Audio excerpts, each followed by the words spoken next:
తెలుగుదేశం ప్రతిష్టాత్మకంగా నిర్వహించే మహానాడుకు సర్వం సన్నద్ధమైంది. రేపటి నుంచి 2 రోజుల పాటు జరిగే ఈ మహానాడులో కీలకమైన రాజకీయ తీర్మానం సహా కళంకిత మంత్రులు, రాజకీయ విలువల పతనం వంటి 11 అంశాలపై తీర్మానాలు చేయనున్నారు. పార్టీ శ్రేణుల్ని 2014 ఎన్నికలకు సమాయత్తం చేసే దిశగా మహానాడు సాగనుంది.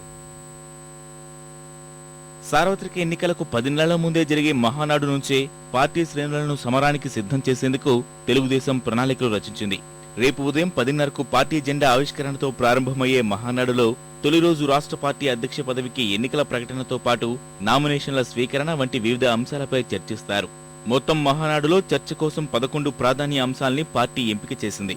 9 ఏళ్ల కాంగ్రెస్ హయాంలో సాగిన అవినీతి, విద్యుత్, వ్యవసాయ రంగాల సంక్షోభం, శాంతి భద్రతలు, కేంద్ర, రాష్ట్ర ప్రభుత్వాల ప్రజా వ్యతిరేక విధానాలతో పాటు పాదయాత్రలో చంద్రబాబు ఇచ్చిన హామీలపై చర్చించిన తీర్మానాలు చేయనున్నారు.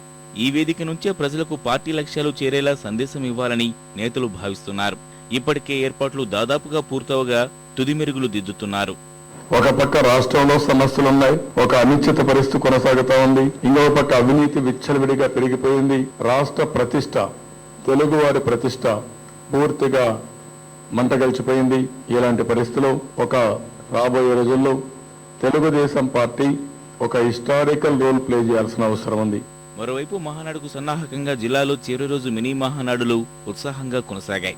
మహబూబ్ నగర్ జిల్లాలో జరిగిన కార్యక్రమంలో ఆ పార్టీ సీనియర్ నేత రావుల చంద్రశేఖర్ రెడ్డి, ఆదిలాబాద్ లో పార్టీ పోలిట్ బ్యూరో సభ్యుడు రమేష్ రాథోడ్, విశాఖలో ఖమ్మంపటి రామ్మోహన్ రావు పాల్గొన్నారు.